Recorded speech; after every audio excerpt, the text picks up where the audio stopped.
حضور صلی اللہ علیہ وسلم کی دعاؤں میں ایک دعا ہے، اللہم اجعلنی صبورا وجعلنی شکورا وجعلنی فی عین صغیرا وفی عین الناس کبیرا۔ اے اللہ مجھے بہت زیادہ صبر کرنے والا بنا دے، مجھے بہت زیادہ شکر کرنے والا بنا دے، اور مجھے اپنی نگاہ میں چھوٹا کر دے، بے شک اوروں کی نگاہ میں اونچا کر دے۔ حضور صلی اللہ علیہ وسلم ہمیں تعلیم دے رہے ہیں، بتا رہے ہیں کہ آدمی اپنے آپ کو چھوٹا ہی سمجھے۔ ہوتا کیا ہے، عمل کرتے کرتے یا جب کسی بات کا تجربے کار بن جائے یا انسان کو آگے پیچھے اندر آگے سب کچھ اس کو محسوس کرنے لگے کہ مجھے آ گیا، پھر کیا مسئلہ ہوتا ہے۔ اب آدمی سمجھتا ہے کہ میں یہاں تک پہنچ گیا اور میری یہ حیثیت ہو گئی، اور جب یہاں یہ کیفیت آدمی کی بن جاتی ہے، پھر اللہ کے یہاں اس کے اعمال مقبول نہیں ہوتے، بلکہ اس کے اعمال مردود ہو جاتے ہیں۔ خود بینی، خود رائی، اپنے آپ کو اونچا سمجھنا، اچھا سمجھنا، یہ تو حضور صلی اللہ علیہ وسلم کے دین کا خاصہ ہے۔ جو حضور صلی اللہ علیہ وسلم کے لائے ہوئے دین پر عمل کرے گا، جو حضور صلی اللہ علیہ وسلم کے لائے ہوئے دین پر چلے گا، وہ اپنی حیثیت کو مٹاتا چلا جائے گا۔ اجماع امت ہے کہ انبیاء علیہ السلام کے بعد اگر درجہ ہے تو ابو بکر رضی اللہ تعالیٰ عنہ کا ہے، اور حضور صلی اللہ علیہ وسلم ابو بکر رضی اللہ تعالیٰ عنہ کے بارے میں فرما گئے، میں تمام کے احسانات کا بدلہ دے چکا ہوں، ابو بکر کے احسانات کا بدلہ اللہ تعالیٰ میری طرف سے حشر کے میدان میں خود عطا فرمائیں گے۔ لیکن ابو بکر رضی اللہ تعالیٰ عنہ، ان کی کیفیت اپنے بارے میں یہ ہے کہ بعض اوقات تنکا ہاتھ میں لیتے اور یوں فرماتے کاش ابو بکر یہ تنکا ہوتا، کبھی فرماتے کاش میں مومن کے بدن کا بال ہوتا، اور کبھی فرماتے کاش میں درخت کا ایک کوئی پتا ہوتا۔ پھر حضور صلی اللہ علیہ وسلم نے ابو بکر رضی اللہ تعالیٰ عنہ کو نماز سکھائی، اور نماز سکھانے کے بعد فرمایا سلام پھیرنے سے پہلے یہ دعا پڑھ لیا کرو، اللہم انی ظلمت نفسی ظلما کثیرا، اے اللہ میں نے اپنے پر بہت بڑا ظلم کیا، بہت زیادہ ظلم کیا۔ کیا؟ نماز سکھائی۔ پھر ابو بکر رضی اللہ تعالیٰ عنہ نے حضور صلی اللہ علیہ وسلم کی ترتیب پر نماز پڑھی، اور یوں فرما رہے میں نے اپنے اوپر بہت ظلم کیا، کس وجہ سے ایسا نہ ہو کہ عمل کرتے کرتے آدمی کے اندر کوئی بڑائی آ جائے۔ مفتی جلال العابدین صاحب رحمۃ اللہ علیہ فرمانے لگے، مسنون ہے جب نماز آدمی پوری کر لے، سلام پھیرے، نماز مکمل کر لی، اب مکمل کرنے کے بعد السلام علیکم ورحمۃ اللہ، السلام علیکم ورحمۃ اللہ، تو مسنون یہ ہے یوں کہے اللہ اکبر، استغفر اللہ، استغفر اللہ، استغفر اللہ۔ حکمت کیا ہے؟ ایسا نہ ہو یہ نماز پڑھنے کی وجہ سے میرے اندر کوئی بڑائی آ گئی ہو۔ اللہ اکبر، بڑائی تو صرف اللہ کے لیے ہے، بڑائی اللہ کی چادر ہے، بڑائی اللہ کی صفت ہے، بڑائی اللہ کا حق ہے۔ حدیث میں آتا ہے اس میں اللہ کے ساتھ مقابلہ نہ کرو ورنہ اللہ پاش پاش کر دیں گے۔ پھر کیا ہے؟ اللہ اکبر کہنے کے بعد استغفر اللہ، استغفر اللہ، استغفر اللہ۔ جیسے مجھے نماز پڑھنی چاہیے تھی ویسی میں نماز نہ پڑھ سکا، اے اللہ مجھے معاف فرما دے۔ اللہ سے معافی مانگ رہا ہے، استغفار کر رہا ہے۔ حضور صلی اللہ علیہ وسلم صحابہ کرام کی ایسی تربیت فرمائی کہ ایک تابعی ہیں، ان کا نام ہے ابو ملیکہ، یہ فرماتے ہیں میں 30 صحابہ سے ملا، بڑے بڑے اکابر صحابہ سے، اور ان 30 کے 30 کا اپنے اوپر نفاق کا ڈر گزرا ہے۔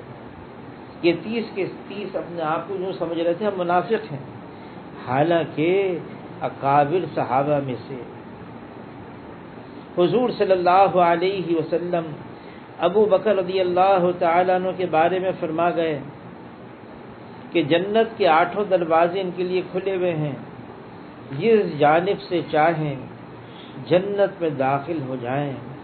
لیکن ابو بکر رضی اللہ تعالیٰ عنہ ایک باغ میں تشریف لے گئے، ایک جانور کو دیکھا، ٹھنڈا سانس بھرا اور یوں فرمانے لگے یہ جانور کس قدر مزے اور لطف میں ہے، یہ کھاتا ہے، یہ پیتا ہے اور سائے دار درخت کے نیچے بیٹھتا ہے، اور آخرت میں سے کوئی مطالبہ نہیں، کاش کہ ابو بکر بھی اس جیسا ہوتا۔ جانور کو دیکھ کر ابو بکر رضی اللہ تعالیٰ عنہ تمنا کر رہے ہیں، اور صحابہ کرام کے اندر کوئی بناوٹ نہیں، کوئی دکھاوا نہیں، کوئی تصنع نہیں، جو دل میں تھا وہ ان کی زبان پر تھا، یہ دل کی ان کی آواز تھی۔ حالانکہ ابو بکر رضی اللہ تعالیٰ عنہ، ان کا رتبہ، ان کا درجہ، علماء حضرات فرماتے ہیں کہ اللہ تعالیٰ نے انبیاء علیہ السلام کو جبرائیل علیہ السلام کے ذریعے سے سلام بھجوائے ہیں، اور انبیاء علیہ السلام کے علاوہ صرف 2 اشخاص ہیں، انبیاء علیہ السلام کے علاوہ 2 اشخاص ہیں جن پر اللہ نے جبرائیل علیہ السلام کے ذریعے سے سلام بھجوایا۔ ایک خدیجہ رضی اللہ تعالی عنہا ہیں اور ایک ابو بکر رضی اللہ تعالی عنہ۔ پھر حضور صلی اللہ علیہ وسلم فرما رہے ہیں میرے بعد کوئی نبی نہیں، اور اگر نبی ہوتا تو عمر ہوتا، اور عمر رضی اللہ تعالیٰ عنہ ان کے بارے میں مشہور، جس راستے، جس گلی سے عمر رضی اللہ تعالیٰ عنہ گزر جائیں، اس راستے، اس گلی سے شیطان کی ہمت نہ ہو گزرنے کی۔ لیکن ابو بکر رضی اللہ تعالیٰ عنہ، ان کا آخری وقت ہے، دنیا سے پردہ فرمانے کا، جدا ہونے کا، انتقال کا وقت قریب ہے۔ عمر فاروق رضی اللہ تعالیٰ عنہ کا، تو انہوں نے ایک صحابی ہیں حذیفہ رضی اللہ تعالیٰ عنہ، ان کو بلوایا، پاس بلوایا، وہ پاس آئے، اور عمر فاروق رضی اللہ تعالیٰ عنہ ان سے یوں کہنے لگے دیکھو حذیفہ، تم حضور صلی اللہ علیہ وسلم کے رازدار ہو، اور حضور صلی اللہ علیہ وسلم نے تمہیں تمام منافقین کے نام بتا دی، اور یہ بھی فرما دیا یہ نام کسی کو بتانا نہیں، تو میں تم سے وہ نام نہیں پوچھتا، بس اتنا بتا دو میرا آخری وقت ہے، ایسا نہ ہو کہ میرا نام تو فہرست میں نہیں ہے۔ یعنی اس بات سے گھبرا رہے ہیں۔ عمر رضی اللہ تعالیٰ عنہ، کتنا اونچا درجہ، کتنا اونچا رتبہ، جن کے ذریعے سے اللہ نے دین اس کو اتنی ترقی دی۔ کسی نے کہہ دیا ہے عمر تمہاری وجہ سے دین چمک گیا، فرمایا نہیں، یہ دین ہے جس کی وجہ سے عمر چمکا ہے۔ وہ کیا بات ہے، وہ کیا دولت ہے، وہ کون سا خزانہ ہے جس کے ذریعے سے انسان اپنی حیثیت مٹاتا چلا جاتا ہے۔ میں کچھ بھی نہیں، میری کوئی حیثیت نہیں، اس کی ایک ہی وجہ ہے، اس کا ایک ہی سرمایہ ہے، ایک ہی خزانہ ہے، اور وہ ہے معرفت اللہ۔ جتنا انسان اللہ کو پہچانتا ہے، جتنا انسان اللہ کو جاننے لگتا ہے، جتنا اللہ کی معلومات میں گہرائی میں جاتا ہے، اتنا ہی انسان اپنی حیثیت کو مٹاتا چلا جاتا ہے۔ کہ وہ جانتا ہے کہ بڑائی صرف اللہ کے لیے ہے۔ حدیث میں آتا ہے کہ جبرائیل علیہ السلام اگر اپنی اصلی حیت میں آ جائیں، اگر اپنی اصلی شکل میں آ جائیں جبرائیل علیہ السلام، تو ان کا سر عرش معلیٰ سے لگے، ان کے پاؤں تحت الثری میں ہوں۔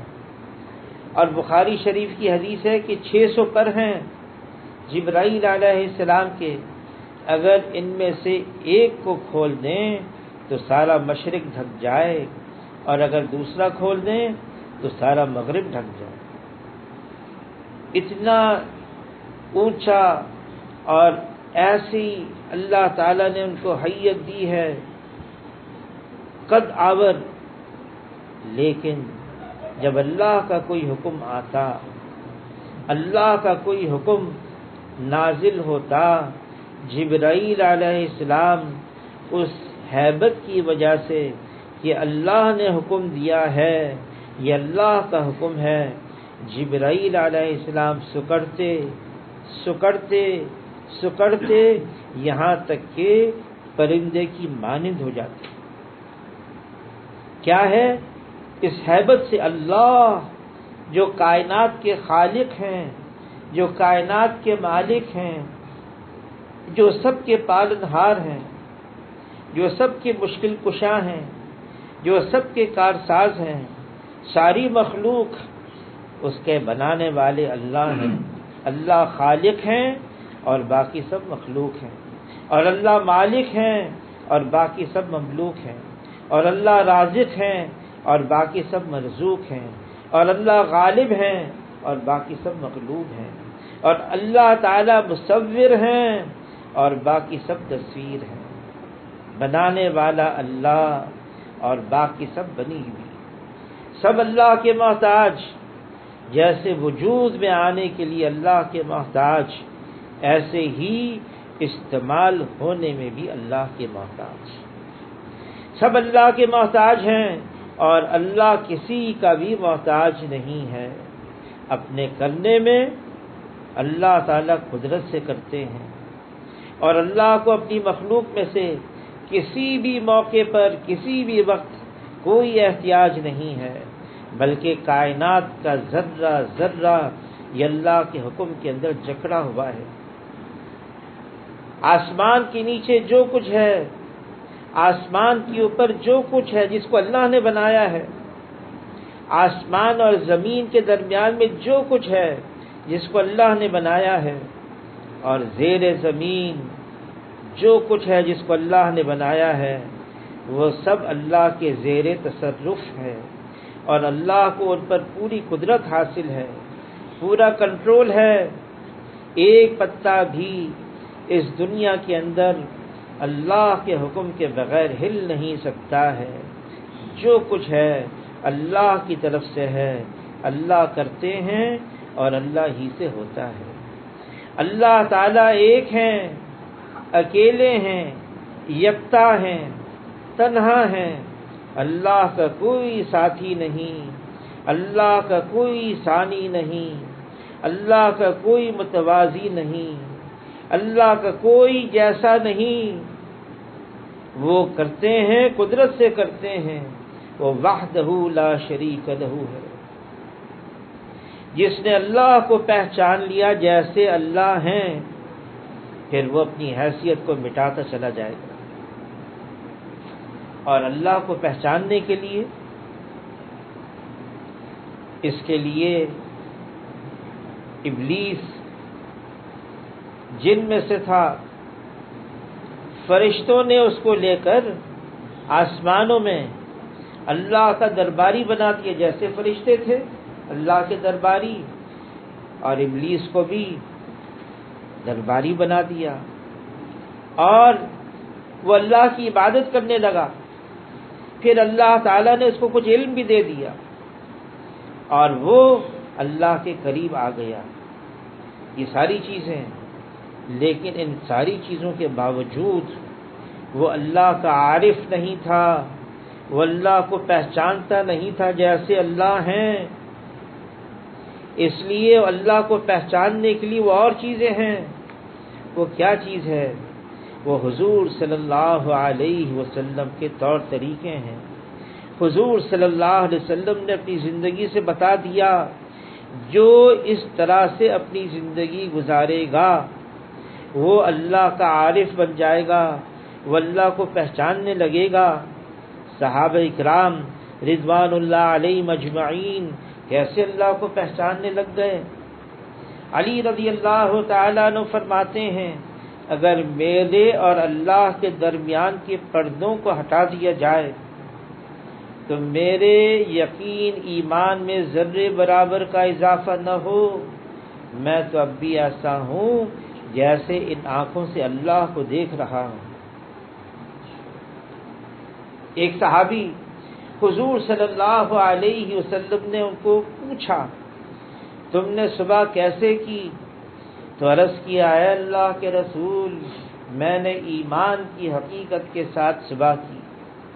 حضور صلی اللہ علیہ وسلم نے پوچھا کیا دلیل ہے، کوئی نشانی، کوئی علامت؟ تو عرض کیا اے اللہ کے رسول میری حالت، میری کیفیت یہ ہو گئی ہے میں دن کو روزے کی حالت میں ہوتا ہوں، رات کو اپنے بستر سے جدا قیام کی حالت میں ہوتا ہوں. میں جنت کو ان آنکھوں سے دیکھ رہا ہوں، میں جنت والوں کو ایک دوسرے کو سلام کرتے ہوئے ان آنکھوں سے دیکھ رہا ہوں، میں جہنم کو ان آنکھوں سے دیکھ رہا ہوں، میں جہنم والوں کو ایک دوسرے کو لعن طعن کرتے ہوئے ان آنکھوں سے دیکھ رہا ہوں. گویا کہ اللہ کا عرش میری نگاہوں کے سامنے ہے. حضور صلی اللہ علیہ وسلم نے فرمایا جس کا مفہوم ہے حارثہ تم وہ ہو جس کا دل اللہ نے ایمان کے نور کے ساتھ منور کر دیا، اللہ کی معرفت مل گئی، اللہ کو پہچان لیا اور پہچان کر اللہ کا قرب اور تعلق حاصل کر لیا. جس نے اللہ کو پہچان لیا وہ اپنی حیثیت کو مٹا دے گا. میں کچھ بھی نہیں، میری کوئی حیثیت نہیں ہے. اور جس نے یہ کہہ دیا اور یہ سمجھ لیا اور اس کی یہ کیفیت بن گئی کہ میں کچھ بھی نہیں، پھر یہ آدمی، یہ شخص، اس کا ہر ایک کے ساتھ جڑنا آسان ہے اور ہر ایک کا اس کے ساتھ جڑنا آسان ہے. خدا نہ خواستہ اگر بڑائی آ گئی، میں بھی کچھ ہوں، میری بھی کوئی حیثیت ہے، یہ کب پیدا ہوتا ہے؟ یہ بات کب وجود میں آتی ہے؟ یہ کیفیت کب بنتی ہے؟ جب انسان اللہ سے دور ہو جاتا ہے تو یہ کیفیت اس کے اندر بن جاتی ہے. حالانکہ عمل کر رہا ہے، نمازیں، روزے، حج، زکوٰۃ، سارے عمل ہیں اس کے پاس، لیکن کیا ہے؟ اس نے اللہ کو پہچانا نہیں جیسے اللہ ہے، اور اللہ کے ساتھ وہ قرب حاصل نہ کیا جیسا حاصل کرنا تھا. تو یہ کیا ہوا؟ یہ اپنے آپ کو کچھ سمجھنے لگا. اب اس کا کسی کے ساتھ جڑنا مشکل اور کسی کا اس کے ساتھ جڑنا مشکل، طرفین بہت مشکل ہو گیا. حاجی امداد اللہ مہاجر مکی رحمۃ اللہ علیہ فرماتے ہیں اتفاق، اتحاد، اکٹھا رہنا، مل کر رہنا، اس کی بنیاد عاجزی، انکساری، تواضع ہے. انکساری تواضع کس کے اندر آئے گی؟ عاجزی کس کے اندر پیدا ہوگی؟ اس کے اندر آئے گی جس نے اللہ کو پہچان لیا اور اللہ کے ساتھ قرب حاصل کر لیا. جناب رسول اللہ صلی اللہ علیہ وسلم فتح مکہ کے موقع پر اپنی اونٹنی پر سوار ہیں. اونٹنی کا نام قصوہ ہے. حضور صلی اللہ علیہ وسلم سیاہ رنگ کا عمامہ پہنے ہوئے ہیں. فتح مکہ اور فتح مکہ تو فتح عالم تھا، اور فتح مکہ ایسی خوشی، اور جتنے مشرکین مکہ تھے انہوں نے کہا اب تو ہم سے بدلہ لیا جائے گا اور ہمیں قتل کیا جائے گا، ہمارا مال لوٹا جائے گا، لیکن حضور صلی اللہ علیہ وسلم فتح مکہ کے موقع پر فاتحانہ داخل ہو رہے ہیں مکہ مکرمہ میں، جو ام القریٰ ہے، تمام شہروں کی ماں ہے۔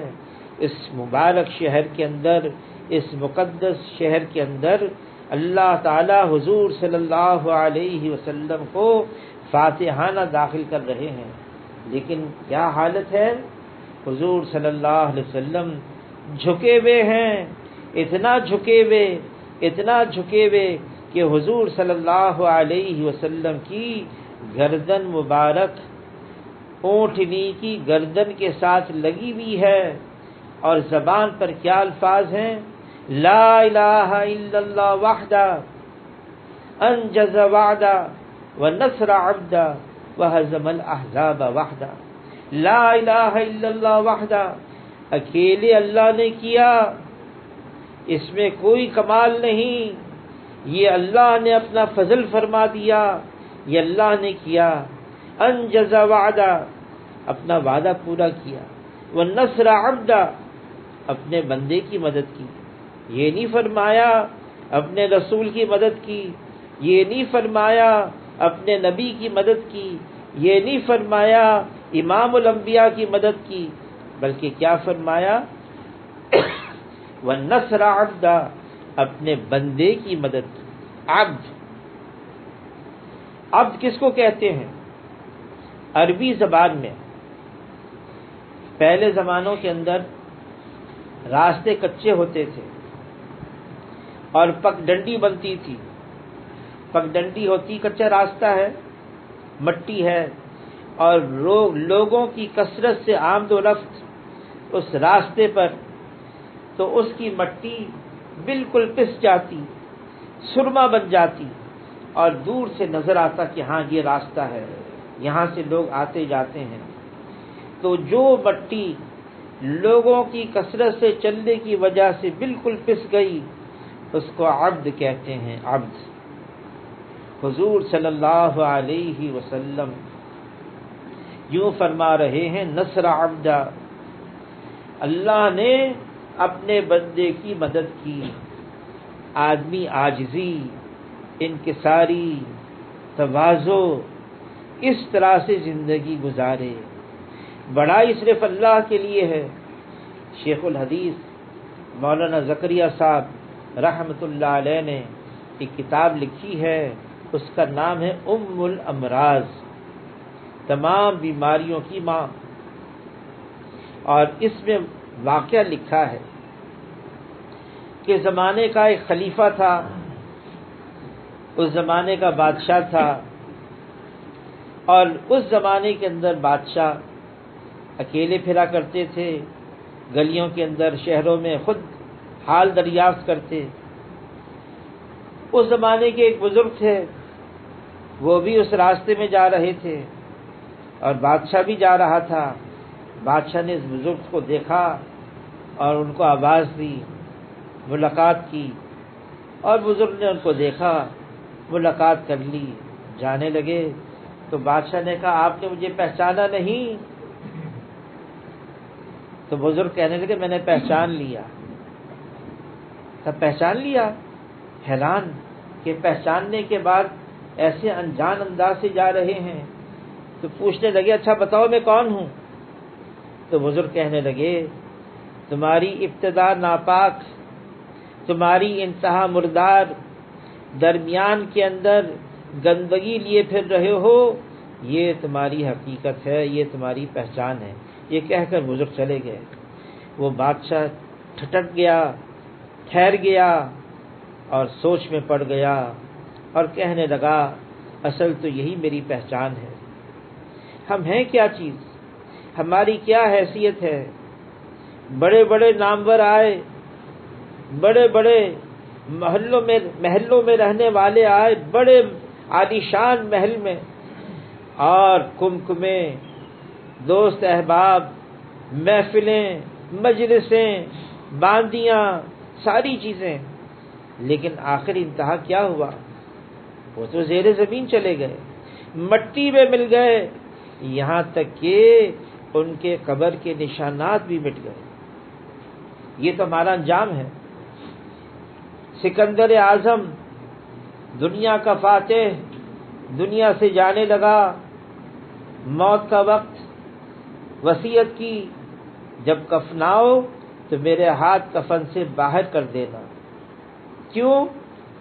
کہنے لگا تاکہ دیکھ لیں، دنیا والے دیکھ لیں، دنیا کا فاتح دنیا سے جا رہا ہے اور خالی ہاتھ جا رہا ہے۔ ہمارا انجام کیا ہے؟ مٹی ہے، جا رہے ہیں۔ جب انسان رات کو بستر پر لیٹنے لگتا ہے سونے کے لیے تو زمین آواز دیتی ہے، اے آدم کی اولاد، آج بستر پر سو رہے ہو، مت بھولنا وقت آئے گا اور قبر کی مٹی پر سو گے اور پھر بہت جلد وہ سیدھا ہو جاؤ۔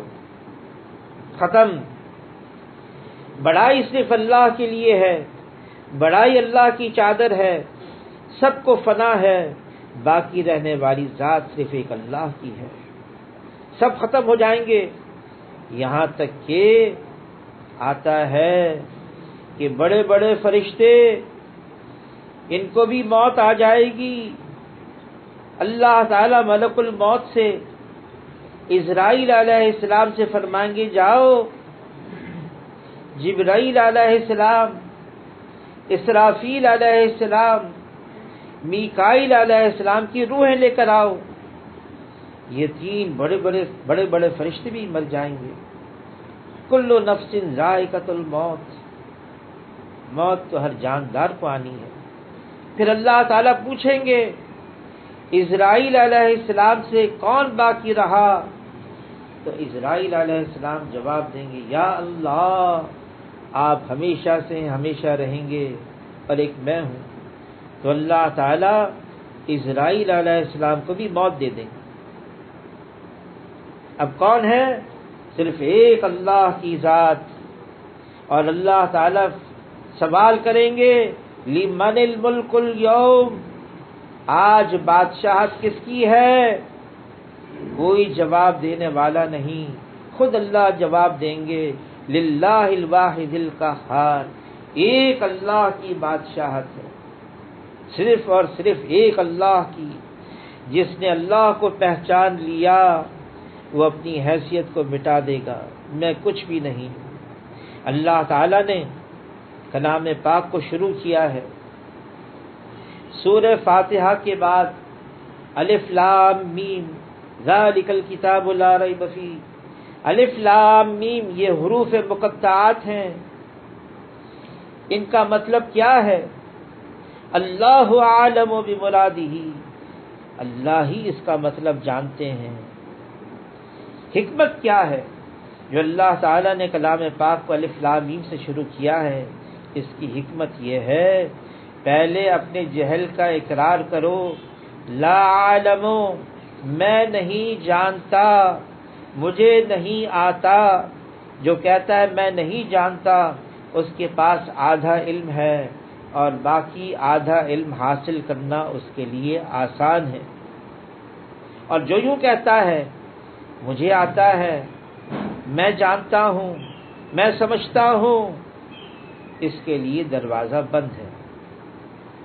مولانا یوسف قاندھیلوی رحمۃ اللہ علیہ، ان کے ملفوظات میں ہے، انسان عمل کرتے کرتے کرتے اگر اس کے اندر یہ بات آ گئی کہ میں اب اس حیثیت اور اس درجے تک پہنچ گیا، اگر اس کے اندر یہ بات آ گئی تو وہ اللہ کی نگاہ میں مردود ہو جاتا ہے،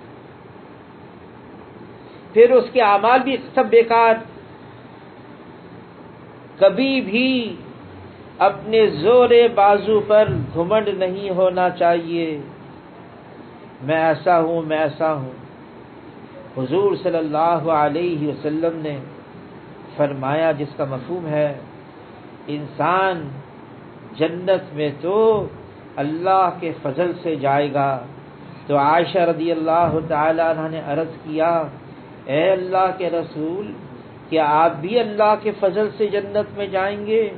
فرمایا ہاں میں بھی اللہ کے فضل سے جنت میں جاؤں گا. یہ امت کو تعلیم دی. ایسا نہ ہو کبھی دل میں خیال آ جائے، یہ گمان گزرے، یہ بات آ جائے کہ میں تو عمل کرتے کرتے یہاں تک پہنچ گیا، میں ایسا ہو گیا، میں ایسا ہو گیا. نہیں، اللہ کا فضل شامل حال ہو تو پھر کام بنے گا. ہمارے اعمال ہیں کیا؟ ایک بزرگ کا قصہ آتا ہے، ایک دکاندار کے پاس گئے. اس زمانے میں سکہ چلتے تھے، سکے عام تھے، تو انہوں نے ایک سکہ رکھا ہوا تھا. اس دکاندار سے چیز خریدی اور پھر اس کے بدلے میں جب سکہ دینے لگے تو دکاندار نے کہا یہ سکہ کھوٹا ہے. یہ سننا تھا. وہ بزرگ غش کھا کے گر گئے، بے ہوش ہو گئے. دکاندار بہت گھبرایا، پانی چھڑکا، ہوش میں آئے بزرگ، معافی مانگی، حضرت آپ یہ ویسے ہی لے جائیں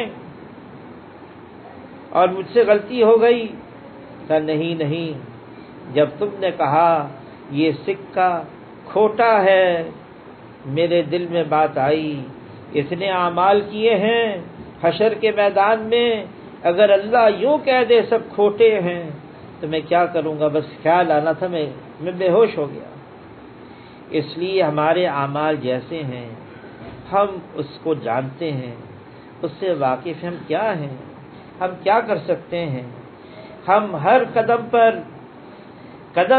پر اس بات کے محتاج ہیں کہ اللہ اپنا فضل فرمائے، اللہ تعالیٰ اپنا رحم فرمائے، اللہ ہماری رہنمائی فرمائے، اللہ ہماری دستگیری فرمائے.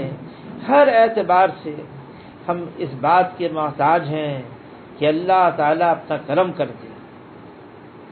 بغیر اللہ کی رحمت کے کوئی مصیبت ٹلتی نہیں، بغیر اللہ کے کرم کے کوئی پریشانی دور ہوتی نہیں، بغیر اللہ کی اطاعت کے زندگی خوشگوار بن نہیں سکتی، بغیر اللہ کے ذکر کے دلوں کو اطمینان مل نہیں سکتا، اور بغیر اللہ کی پناہ کے کوئی ٹھکانہ نہیں ہے اور کوئی حفاظت نہیں ہے، اور بغیر اللہ کی اجازت کے جنت میں جانا بھی نہیں ہے.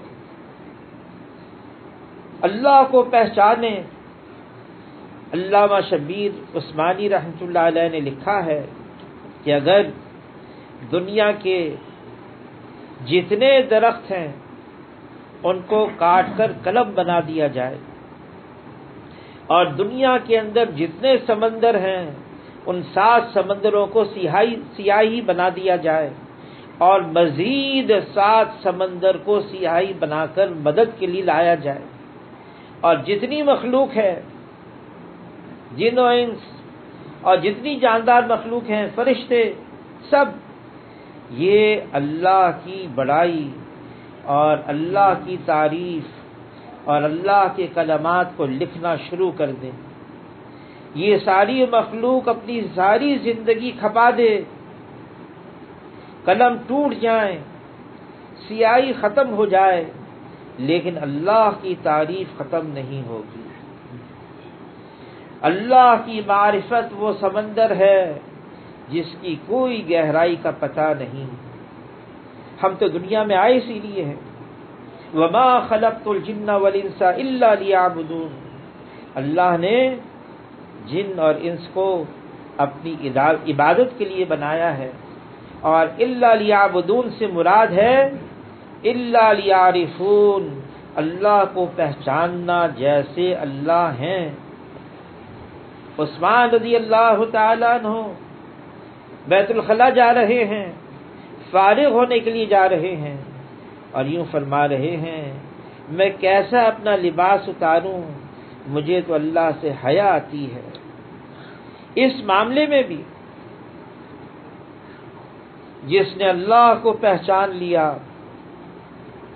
پھر اللہ تعالی نے صحابہ کرام سے فرمایا کہ دیکھو اللہ سے شرم کرو، اللہ سے حیا کرو۔ تو صحابہ کرام نے عرض کیا، اے اللہ کے رسول، ہم تو اللہ سے حیا کرتے ہیں، ہم اللہ سے شرم کرتے ہیں۔ فرمایا ایسا شرم کرو جیسے اس کا حق ہے، اور فرمایا جو اللہ سے حیا کرتا ہے، جو اللہ سے شرم کرتا ہے، اس کا حال یہ ہوتا ہے وہ اللہ کی نافرمانی سے رک جاتا ہے، وہ دنیا کی زیب و زینت چھوڑ دیتا ہے، اس کا عنوان صرف آخرت ہوتی ہے، وہ مرنے کے بعد کی زندگی کو سامنے رکھ کر اپنے اوقات استعمال کرتا ہے، وہ دنیا کی طرف رغبت نہیں کرتا، دنیا سے بے رغبتی پیدا ہو جاتی ہے۔ جو دنیا کی طرف رغبت کرے اور یوں کہے میں اللہ کے ساتھ معاملہ بھی صحیح رکھوں گا۔ کسی نے پوچھا کیا جو گناہوں کے اندر اللہ کی نافرمانی میں لذت اٹھائے، کیا وہ اللہ کا عارف بن سکتا ہے؟ کیا وہ اللہ کو پہچان سکتا ہے؟ جواب دیا، جو دنیا کو آخرت پر ترجیح دے وہ اللہ کا عارف نہیں بن سکتا، وہ کبھی اللہ کو نہیں پہچان سکتا۔ تو جو گناہوں کے اندر لذت اٹھائے، جو گناہوں کے اندر مزے پائے، وہ کیسے اللہ کا عارف بن سکتا ہے؟ اللہ کو پہچاننا یہ ہماری زندگی کا عنوان ہے، اور جس نے اللہ کو پہچان لیا پھر اللہ کو چھوڑ کر کہیں اور نہیں جائے گا، مال کی طرف نہیں، مال والوں کی طرف نہیں، نقشوں کی طرف نہیں، نقشے والوں کی طرف نہیں، عہدوں والوں کی طرف نہیں، منصب کی طرف نہیں، وہ کس کی طرف جائے گا؟ فَفِرُّوا إِلَى اللَّهِ، اس کا رخ ہوگا صرف اللہ کی طرف۔ اللہ کو پہچان لیا۔ مال سے زندگی نہیں بنتی، مال والوں سے زندگی نہیں بنتی، نقشوں سے کام نہیں بنتا، نقشے والوں سے کام نہیں بنتا، ڈگری سے، منصب سے، عہدوں سے عزت نہیں ملتی، منصب والوں سے عزت نہیں ملتی۔ عزت اس کو ملتی ہے جس کو اللہ دیتے ہیں، کام اس کا بنتا ہے جس کی اللہ بناتے ہیں۔ دینے پر آئے کوئی روک نہیں سکتا، اللہ بنانے پر آئے کوئی بگاڑ نہیں سکتا، اور اگر اللہ ہی روک دیں تو پھر کوئی نہیں ہے جو دے سکتا ہے، اور اگر اللہ ہی بگاڑ دیں پھر کوئی نہیں ہے جو بنا سکتا ہے۔ جس کے دل میں صرف اللہ کا قرب اور تعلق ہو، یہ دل مطمئن ہو جاتا ہے، پھر اس دل کو اس کے اندر کہیں اور جانا نہیں، کوئی اللہ کو چھوڑ کر کسی اور کی طرف بھاگنا نہیں۔ اس کے لیے مشقت ہے، مجاہدہ ہے، قربانی ہے، محنت ہے، ہمیں اعمال کرنے ہوں گے، اعمال کا سہارا لینا ہوگا، اعمال بھی کرنے ہیں، اور پھر اللہ نے بہت ساری چیزوں سے منع بھی فرمایا ہے، جو منع کردہ چیزیں ہیں اس سے بھی اپنے آپ کو بچا کے رکھنا ہے۔ کرنے والے کام کرنے ہیں۔ مولانا انعام الحسن صاحب رحمۃ اللہ علیہ فرماتے تھے، کرنے والے کام کرتے رہیں گے تو نہ کرنے والے کام سے خود بچتے رہیں گے، اور اگر کرنے والے کام نہیں کریں گے تو جو نہ کرنے والے کام ہے اس کو کرنا ہوگا۔ ہم اپنے آپ کو مصروف رکھیں، مشغول رکھیں کرنے والے کاموں میں۔ کرنے والے کام کیا ہیں؟ بہت زیادہ پابندیاں نہیں ہیں، گھر کے اندر رہنا ہے، ضرورت کے علاوہ کہیں اور باہر جانا نہیں، جانا ہے تو پردے کی حالت میں جانا ہے، گھر کے اندر ماحول بنانا ہے، دین کا ماحول بنانا ہے، گھر میں تعلیم بھی ہو، گھر کے اندر سنتوں کا اہتمام بھی ہو، اولاد کی تربیت بھی ہو، اور گھر کے اندر شوہر کی تابعداری بھی ہو، ان کی خدمت بھی ہو، اور پھر باقی اپنے آپ کو گناہوں سے بچا کے رکھنا بھی ہو۔ حدیث میں آتا ہے حشر کے میدان میں اللہ تعالیٰ ایسی مستورات کو بلائیں گے، ایسی عورتوں کو بلائیں گے،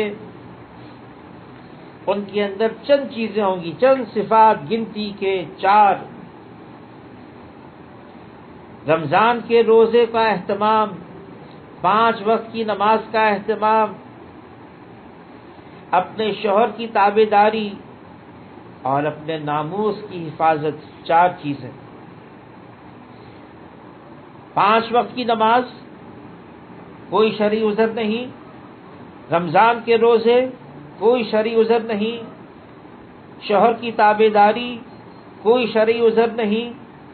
اور اپنی عزت کی حفاظت. ایسی مستورات کو اللہ تعالی حشر کے میدان میں بلا کر فرمائیں گے جنت کے 8 دروازے کھلے ہوئے ہیں، جس جانب سے چاہو جنت میں چلے جاؤ. کیا ہے؟ تھوڑا سا کام ہے اور وقت بھی تھوڑا ہے، جانا ہے، وقت میں ٹھہراؤ نہیں، وقت تیزی سے گزر رہا ہے. ہمارے ساتھ سے بہت سارے چلے گئے، ہم بھی اس لائن میں لگے ہوئے ہیں، ہمارا بھی نمبر آنے والا ہے، ہم بھی دنیا سے جائیں گے. آج جیسی غفلت سے ہم دنیا میں وقت گزار رہے ہیں، گویا کہ ہمیں مرنا ہی نہیں، یہیں رہنا ہے. نہیں نہیں، یہ اللہ تعالیٰ کلام پاک میں اعلان کر رہے ہیں کہ ہر جاندار کو جانا ہے، موت کا ذائقہ چکھنا ہے. یہ سانس کا ڈورا ٹوٹے گا اور یہ دل کا دھڑکنا بند ہوگا اور یہ بدن ایک مردار بن جائے گا. پھر جنازے کے طور پر کاندھوں پر لیا جائے گا اور قبرستان میں جا کر قبر میں دفنا دیا جائے گا.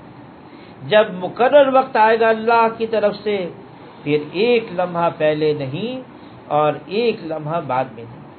اس لیے حضور صلی اللہ علیہ وسلم فرماتے ہیں عقل مند ہے وہ انسان جو موت کو کثرت سے یاد رکھے اور موت سے پہلے موت کی تیاری کر لے. فرمایا یہی وہ لوگ ہیں جو دنیا کی عزت اور آخرت کی شرافت کو لے اڑے. یہی وہ لوگ ہیں جو کامیاب ہیں. موت سے پہلے موت کی تیاری. اب موت کب آئے گی؟ 10 سال کے بعد، 1 سال کے بعد، 1 مہینے کے بعد، 10 دن کے بعد؟ ہمیں معلوم نہیں، کسی کو معلوم نہیں. یہ اللہ کے علم میں ہے، یہ صرف اللہ جانتے ہیں. ہمارا کتنا وقت باقی رہ گیا یہ اللہ کے علم میں ہے. اس لیے ہر وقت تیار رہنا، ہر وقت تیاری میں لگے رہنا. اللہ ہم سے راضی ہو جائے، ہم اللہ کو ناراض نہ کریں، ہم ایسی چیزوں کو چھوڑ دیں جو اللہ کی ناراضگی کا سبب ہے. ہم ہر وہ بات اختیار کریں جو اللہ کی رضا کا سبب ہے. اور اللہ کی رضا کا سبب وہ جناب رسول اللہ صلی اللہ علیہ وسلم والے اعمال ہیں. حضور صلی اللہ علیہ وسلم کی مبارک زندگی ہے کہ خلاف پیمبر کسے راہ گزید کہ ہرگز بمنزل نہ خواہد رسید. جو حضور صلی اللہ علیہ وسلم کے طریقے سے ہٹ گیا اب وہ منزل مقصود تک نہیں پہنچ سکتا. اور منزل مقصود اللہ کی ذات ہے. لا الہ الا اللہ، لا مقصود الا اللہ، لا الہ الا اللہ، لا مطلوب الا اللہ. مقصود اور مطلوب اللہ کی ذات ہے. جس نے اللہ کو پا لیا اس نے سب کچھ پا لیا، اور جس نے اللہ کو کھو دیا اس نے سب کچھ کھو دیا. تو اللہ کو پانا، اللہ کو راضی کرنا، اللہ کے ساتھ قرب حاصل کرنا، اللہ کے ساتھ تعلق پیدا کرنا، تعلق مع اللہ، یہ ہے زندگی کا عنوان اور زندگی کا حاصل. اس کے لیے اعمال ہیں. 5 وقت کی نماز ہے، رمضان کے روزے ہیں، گھر کے اندر تربیت ہے، اولاد کی، شوہر کی خدمت ہے، اور کم سے کم گھر سے باہر جانا ہے. اجازت لے کر جائیں، جتنے وقت کے لیے جائیں اتنے وقت کے لیے جائیں، پھر واپس آ جائیں. جائیں تو پردے کی حالت میں جائیں اور پردے کی حالت میں واپس آئیں. یہ پردہ جو ہے، عائشہ رضی اللہ تعالیٰ عنہ فرماتی ہیں کہ جب عمر رضی اللہ تعالیٰ عنہ شہید کر دیے گئے اور اسی مبارک حجرے میں ان کی قبر بنی. پہلے تو شوہر کی قبر تھی، والد کی قبر تھی، میں تو اس حجرے میں رہتی تھی. جب نامحرم کی قبر بن گئی تو میں حیا کی وجہ سے وہاں سے چلی گئی. اور عائشہ رضی اللہ تعالیٰ عنہ فرماتی جب کبھی میں ان مبارک قبور کی زیارت کے لیے آتی اپنے آپ کو خوب چادر میں لپیٹ کر آتی، بڑا پردہ کرتی، اس لیے ایک نامحرم کی بھی قبر وہاں بن گئی تھی. حالانکہ وہ تو قبر ہے، وہ تو زندہ نہیں ہے، لیکن اس کے باوجود پردے کا اہتمام یہ امت کو بتا رہی ہے کہ دیکھو عورت کے لیے پردہ کتنا ضروری ہے. اور عورت اگر خدا نہ خواستہ پردہ اتار دے پھر اللہ تعالیٰ اس سے راضی نہیں ہوتے. اس کا ضرور اہتمام کرنا چاہیے. یہ اعمال ہیں، ان اعمال میں سے ایک عمل بیت کا بھی عمل ہے. اللہ تعالیٰ نے کلام پاک میں بیت رضوان کا ذکر کیا ہے اور یہ بھی فرما دیا جو بیت رضوان میں شریک ہوئے اللہ تعالیٰ نے ان سب کی مغفرت فرما دی. حضور صلی اللہ علیہ وسلم کی عادت شریفہ تھی مردوں کو بیعت کرتے ہاتھ پہ ہاتھ رکھ کر، اور مستورات پردے کے اندر بیعت فرماتے. عورتیں جو ہے نا حضور صلی اللہ علیہ وسلم کے گھر مبارک کے اندر ہوتی، حجرے میں ہوتی، پردے میں ہوتی. پھر حضور صلی اللہ علیہ وسلم کے پاس ایک یمنی چادر تھی، وہ یمنی چادر اندر پھیلاتے، ایک کونا باہر ہوتا جس کو حضور صلی اللہ علیہ وسلم اپنے ہاتھ سے پکڑتے اور مستورات سے فرماتے پردے کی حالت میں اندر کمرے میں اس چادر کو تھام لو، اور اسی پر بیعت ہوتی. بیعت مختلف عنوانات، ہم اللہ کے راستے میں جہاد کریں گے، ہم اللہ کے ساتھ شریک کسی کو نہیں بنائیں گے، ہم اللہ کی عبادت کریں گے جیسے کہ اس کا حق ہے، ہم اللہ کے راستے میں زکوٰۃ بھی دیں گے، ہم اللہ کے راستے میں صدقہ بھی دیں گے، ہم اللہ کے راستے میں خیرات بھی دیں گے، ہم اللہ کے راستے میں بھی نکلیں گے، اور ہم اپنے خاوندوں کی بھی خدمت کریں گے اور اپنی اولاد کی بھی تربیت کریں گے. مختلف عنوانات پر حضور صلی اللہ علیہ وسلم بیعت فرماتے. اور یہ بھی عنوانات ہوتے ہیں ہم گناہ نہیں کریں گے، اور بعض اوقات گناہوں کو گنواتے، یہ گناہ ہے، یہ گناہ ہے، یہ گناہ ہے، اور ان سے اپنے آپ کو بچائیں گے. اس لیے یہ بیعت چونکہ حضور سے ثابت ہے ہم بھی کرتے ہیں. لیکن ایک بات ذہن میں رہنا چاہیے، آواز نہیں آ رہی، ایک بات ذہن میں رہنا چاہیے کہ بیعت بذات خود یہ کوئی مقصود نہیں ہے. ہم بیعت ہو گئے ختم، اب سارا کام بن گیا، ایک ایسے پیر مل گیا، ایسے شیخ مل گئے، سارے کام بنتے چلے جائیں گے، ایسا نہیں ہے. حضور صلی اللہ علیہ وسلم کی خدمت میں ایک صحابی آئے اور عرض کیا، اے اللہ کے رسول میں آپ سے دعا کروانا چاہتا ہوں. کیا دعا؟ کہ اللہ تعالی جنت میں آپ کا پڑوس نصیب فرما دے، آپ اس کی دعا کریں. تو حضور صلی اللہ علیہ وسلم جواب دیا، سجدوں کی کثرت سے میری دعا کو قوت پہنچانا، یعنی تمہیں بھی کچھ کرنا ہوگا، عمل تمہیں بھی کرنا ہوگا، اس کی بعد پھر میری دعا کام آئے گی. یعنی کہ ہمیں خود کچھ کرنا ہے.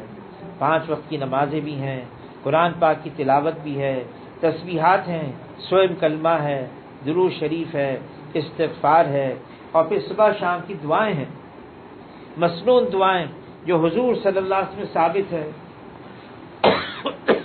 اس کا بھی اہتمام کرنا ہے.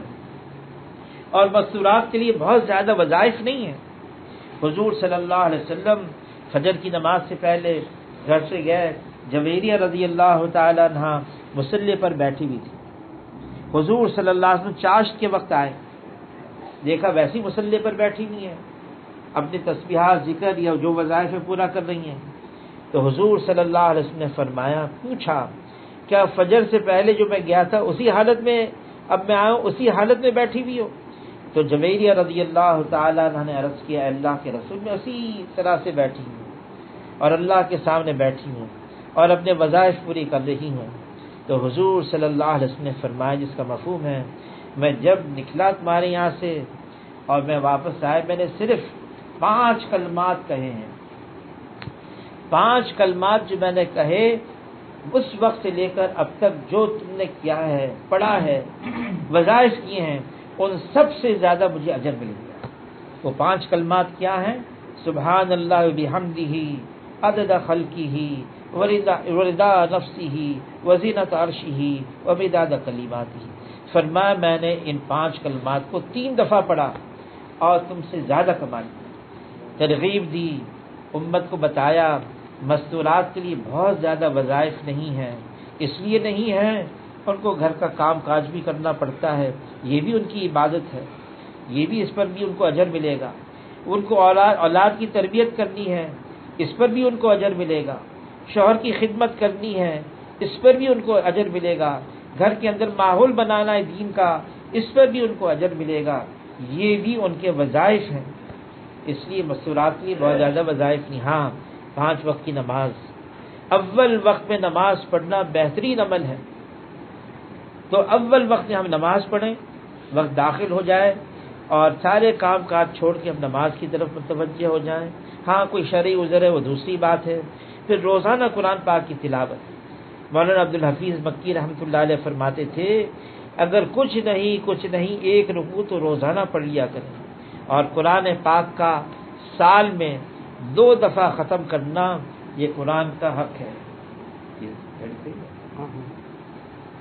اس لیے اب یہ پیلی رنگ کی جو رسی ہے جن کو بیعت ہونا ہے وہ اس کو تھام لیں، مستورات اس کو تھام لیں، اور پھر اب کچھ الفاظ کہے جائیں گے، مستورات دھیمی آواز میں ان الفاظ کو دہرا لیں۔ آپ میں سے کسی کو بیعت تو نہیں ہونا ہے؟ ٹھیک ہے، میں جو اب کہتا جاؤں آپ دہراتے رہیں۔ بسم اللہ الرحمن الرحیم۔ ایمان لائے ہم اللہ پر، اس کے فرشتوں پر، اس کی کتابوں پر، اس کے رسولوں پر، قیامت کے دن پر اور تقدیر پر، بھلا ہو یا برا سب اللہ کی طرف سے ہے۔ توبہ کی ہم نے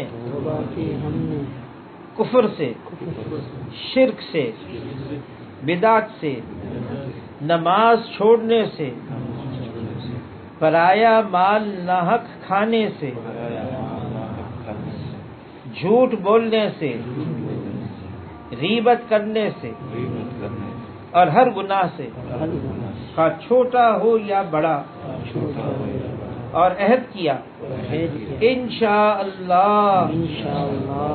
آئندہ کبھی گناہ نہیں کریں گے، اور اگر ہو جائے گا فوراً توبہ کریں گے۔ یا اللہ ہماری توبہ قبول فرما، ہمیں اپنے سچے بندوں بندیوں میں شامل فرما۔ بیعت کی ہم نے چاروں سلسلوں میں شیخ الحدیث مولانا زکریا صاحب رحمت اللہ علیہ سے بواسطہ مولانا عبد الحفیظ مکی رحمت اللہ علیہ سے نوشاد کے ہاتھ پر۔